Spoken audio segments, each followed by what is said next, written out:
can one course take you from awkward to articulate? If you're familiar, I do have a digital course called Art of Conversation 6 Weeks from Awkward to Articulate. But this may sound like a little bit of a tall task, one that might be insurmountable. If you're a person who feels very awkward in a lot of situations, you might be asking yourself, well, how is that supposed to work? How is one course supposed to help me to not be awkward anymore? Well, if you're anything like me, you love checklists. And I must say that the course is full of a lot of different checklists. But that's not the point of the course. The point of the course is to teach you the skills that you need in order to be successful in a wide variety of social situations. However, sometimes when you're learning new and difficult concepts, you can start to feel like you're getting a little lost, or maybe you feel like you understand what I say, but you're not really confident that that will translate to a different situation. So having a little bit of a checklist can go a long way towards easing you in your mind, because a lot of times, if you're a person who feels awkward or shy or introverted or socially anxious, a lot of the root of that is in feeling like you don't know what to do, or you're not sure what the appropriate thing is. Is it appropriate for me to tell this joke or this story? Am I oversharing in this scenario, or am I being entertaining?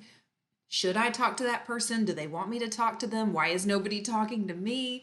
It can really, really get in your head when you're in these social situations. And having a little bit of a checklist where you can go through in your mind and say, check, check, check, check, I'm doing all of these things. It will help you to build your confidence that the way that you're presenting yourself and the way that you're coming across to other people is going to be well received. And there's a little bit of a snowball effect that can happen. If you're not sure that your approach is appropriate, then you're going to start to doubt everything you say. You're going to overthink all of it, and you're probably going to spend the rest of the day, weekend, or month overanalyzing every single thing that you said. But if you can make a checklist of I did this versus the checklist of, but Julie said if I do these things that it's fine, it will help you to unwind some of that anxiety spiral that you can get into when you feel that maybe you didn't handle a situation very well, or that maybe you just didn't come across very well to someone else. Okay, that's great. So there's checklists. But what about the meat and potatoes, as they say, of the course? How does this help? Well, I feel that it's the best thing to do to start with something that's a little bit easier and work our way up to the most difficult topics. So we're not going to dive right into what to do when someone's yelling at you. It's a little bit of an advanced skill, and it takes some foundational skills to start with. So in Conversation 101, which is the first module, we're going to go over the basics. How do you stand? What do you do with your face? How do you speak to other people in a way that sounds well educated and knowledgeable and friendly? How do you present yourself in such a way that that first impression is a home run? In Module 2, we go over small talk success. We go over all of the skills that you need to learn on how to be very successful in social situations, whether that's a networking event, whether that's meeting your future in-laws for the first time. No matter what it is, this module will cover it. In Module 3, we go over money, religion, and politics. But don't worry, we're not diving deep into those topics. We're diving deep into how to avoid talking about those topics when you don't want to, how to get away from uncomfortable or heated situations when they come up, and how to hold boundaries around topics that you don't want to talk about. For me, boundaries are extremely important, and they show up for the first time in full force in this module. In Module 4, we go over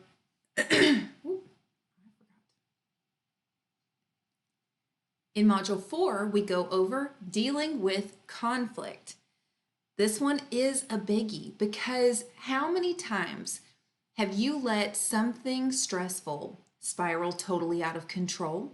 How many times have you let your own overwhelm in a situation get the best of you? Or how many times have you let someone else run you over because you didn't know how to stand up for yourself, or you didn't know how to explain your feelings, you didn't know how to articulate your needs, and you didn't know how to hold a boundary in that situation? We go over all of that in Module 4, dealing with conflict. It's a big, big section, but it's a really big game changer. In Module 5, we go over personal advocacy and dealing with difficult relationships. This one takes a little bit of a changeover from the previous modules in that this is helping you to understand how to deal with people that you have to deal with on an ongoing basis. We talk a lot about work colleagues, which doesn't necessarily have to be work. Volunteer organizations, religious organizations, sometimes even the way that your family operates can fall under this category where there's a little bit of a hierarchy of politics that kind of has to happen to keep the peace, or overbearing personalities, or how to deal with people kind of bucking against the system and making things more difficult than they have to be. So in this section, we're talking about people that it's not just how you deal with them in that one moment. It's how you deal with them in a way that takes into consideration that you're going to have to see them frequently or long term. And how do you hold boundaries? How do you have effective conversations with those people? How do you respond well to difficult personalities or overwhelming situations in such a way that still works out in your favor in the long run? So it can be easy to run somebody over or tell somebody off or tell someone what you think of them, and then at the next event, the next day at work, the next get together, tensions are high. So how do you deal with it in such a way where you're going to be able to walk into any room with your head held high no matter what? We're going to go over that in this section. This section is a lot of personal advocacy. How do you stand up for yourself? How do you engage other people to want to help give you the things that you need? How do you, plead to people who may not be very inclined to help you? How do you appeal to them in such a way that maybe softens them a little bit and opens them up to wanting to give you what it is that you need? We cover all of that in Module 5. In Module 6, we lean into connecting with those who are hurting.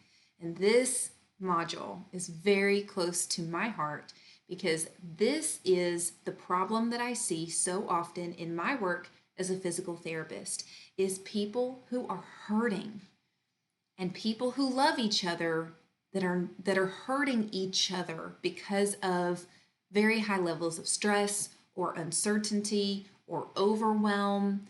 And how do you have productive conversations with someone who is hurting? How do you talk to someone about the fact that maybe they received a terminal diagnosis? How do you handle big and difficult emotions in other people? Does it make you so uncomfortable that you want to melt through the floor? Or are you able to step into that conversation and connect with that person? Likewise, what do you do when you are having big emotions? Do you tend to explode because you've got so many emotions that you don't know what to do with them? Or are you able to clearly and concisely explain how you're feeling to the person who you need help from? Maybe this is a spouse who hurt your feelings. Maybe this is a friend who did something that felt very betraying to you. Maybe this is someone who is overwhelming you in your personal life. How do you explain to them what your feelings are and what you need in a way where you're going to be met with those things that you need? That is what we're going to cover in Module 6. And I think that you can see the arc here, that each module builds on the previous module. And starting with your basic presentation, first impressions, how well you come across to others, and building our way all the way through networking and conflict and advocacy and difficult emotions. It really covers the gamut. It really covers the gamut of so many different touch points throughout your life. And this course is about interpersonal relationships, which at the end of the day, everything we do comes down to interpersonal relationships, whether that's someone that you're supervising at work, whether that's someone that you're trying to impress, whether that's a spouse, whether that's your children, your parents, your friends, whether you're trying to impress someone in an interview. It always comes back to interpersonal relationships. And if you can master those skills, and they are skills, they can be learned. It's not something where, oh, well, I'm just awkward, or I'm just shy, or I just can't do it, or I'm just not built that way. No, it's a skill that can absolutely be learned. And let me be the first one to say, I've never been considered a shy person, but I've not always been considered a very eloquent person either. When I was younger, I was that person who always spoke my mind, not necessarily in a good way, that I was just going to tell you what I thought. I wasn't going to filter it. If you didn't like it, that was your fault. And if you didn't like me the way I was packaged, well, then you could just move on down the road. I did not take into consideration other people's feelings. I didn't take into consideration that other people had valid, different viewpoints than I did. I exploded. I would just overwhelm people. I would steamroll people. I just felt that whoever was the loudest was the one who won the argument. I felt that whoever had the last word was the one that, was winning in that situation. That if I could, overwhelm you to the point that you would stop talking, that it meant that I won. And that's not really something that I'm proud of. It's definitely not something that I'm proud of.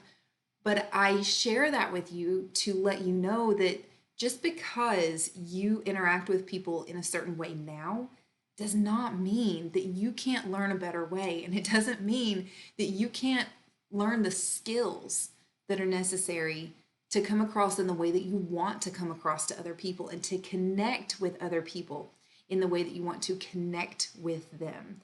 Just because you've been doing one thing for a really long time does not mean that it can't be improved, or that an old dog can't learn new tricks, or that you're not capable. It's about skills. It's about a method. And this course is built on a very specific framework. It's a very specific journey from point A to point E, A to Z. It's a very specific, very methodical journey. And along the way, you are supported with workbooks and with weekly action plans and with group coaching and with weekly Q&A and lots of opportunities to explore different ideas, to ask questions, to get further clarification.